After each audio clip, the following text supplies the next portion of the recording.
Selamat datang ke Bantuan MY, saluran anda untuk info terkini bantuan rakyat Malaysia. Minggu terakhir April 2026 kini sudah hampir ke penghujung dan beberapa perkembangan penting berkaitan bantuan kerajaan dijangka berlaku dalam tempoh terdekat. Orang ramai disarankan untuk mengambil perhatian terhadap maklumat berikut bagi mengelakkan sebarang kekeliruan. Fokus utama adalah kepada bayaran SARA 2026 bagi bulan Mei yang akan mula dikreditkan pada 1 Mei 2026 bersamaan Hari Jumaat. Pembayaran ini merupakan bayaran bulanan yang diteruskan seperti bulan-bulan sebelumnya tanpa sebarang perubahan kadar.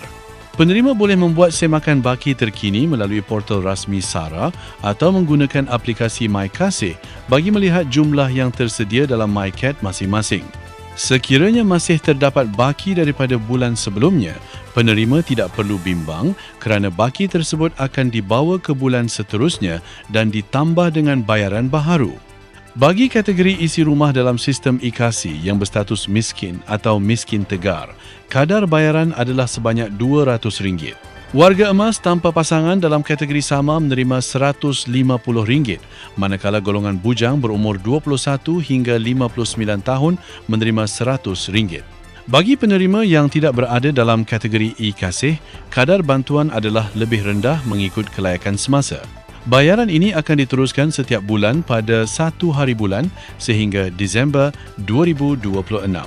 Namun begitu, semua baki dalam MyCat perlu digunakan sebelum 31 Disember 2026 kerana sebarang lebihan tidak akan dibawa ke tahun berikutnya.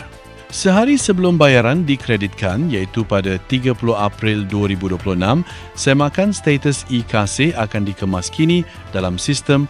Ini penting khususnya bagi individu yang baru disahkan sebagai miskin atau miskin tegar dalam tempoh antara Februari 2026 hingga 30 April 2026. Golongan ini akan mula menerima kadar bayaran e-Kasih yang lebih tinggi bermula 1 Julai 2026 dan bukan pada bulan Mei.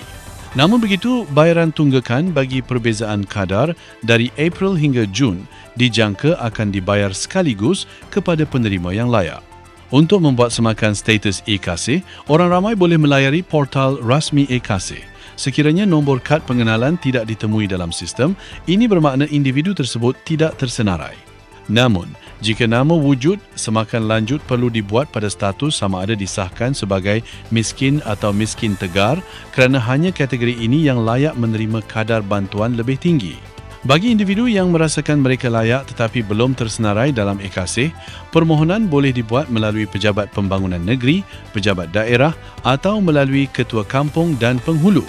Penilaian lanjut akan dilakukan sebelum sebarang kelulusan diberikan.